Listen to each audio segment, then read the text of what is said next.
কখন একজন মানুষ সন্দেহ করবে যে তার কিডনিতে রোগ আছে?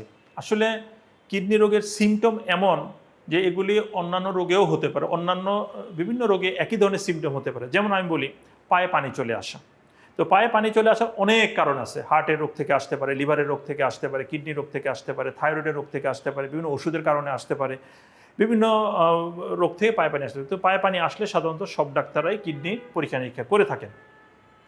এছাড়া অনেক সময় ক্ষুধামন্দা, অনেক সময় রক্ত শূন্যতা, রক্ত কমে যাওয়া শরীরের মধ্যে, অনেক সময় ঘুমের প্যাটার্ন চেঞ্জ হয়ে যাওয়া, যে দিনের বেলা ঘুমায় রাত্রেবেলা তার ঘুম আসে না, অনেক সময় বমি, আপনার খাওয়ার অরুচি, অনীহা, এই সমস্ত বিষয় যেগুলি আসলে অনেক সাধারণ রোগেও হতে পারে, এগুলি অনেকটা কিডনি রোগের লক্ষণ হতে পারে।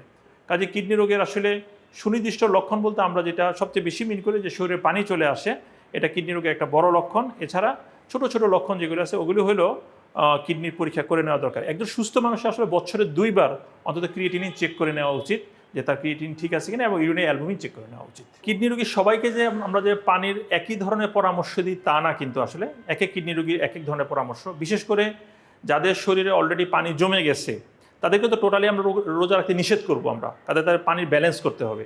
কিন্তু যারা স্ট্যাবল পেশেন্ট, ক্রিয়েটিনিন স্ট্যাবল এবং তারা অ্যাপারেন্টলি ভালো আছেন, এনাদের পানির পরিমাণ সাধারণত আমরা বলি যে 1.5 থেকে 2 লিটার খেতে পারেন, যাদের শরীরে পানি নেই খেতে পারেন। একজন সুস্থ মানুষের 2.5 থেকে 3 লিটার পর্যন্ত পানি উনি খাবেন।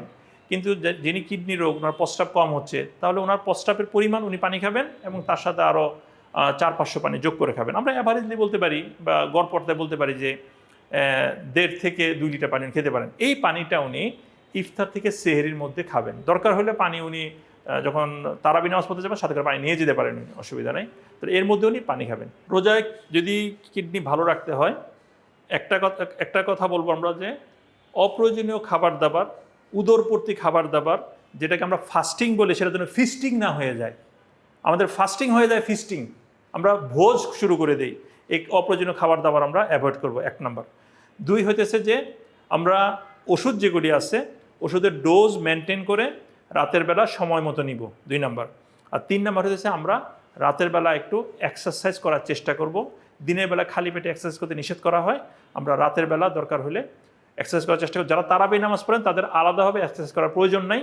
যদি তারাবি নামাজ না পড়ে থাকেন তাহলে আপনি অ্যাটলিস্ট 15 থেকে 20 মিনিট অবশ্যই এক্সারসাইজ করবেন, তাহলে আপনার কিডনি অনেকটাই ভালো থাকবে।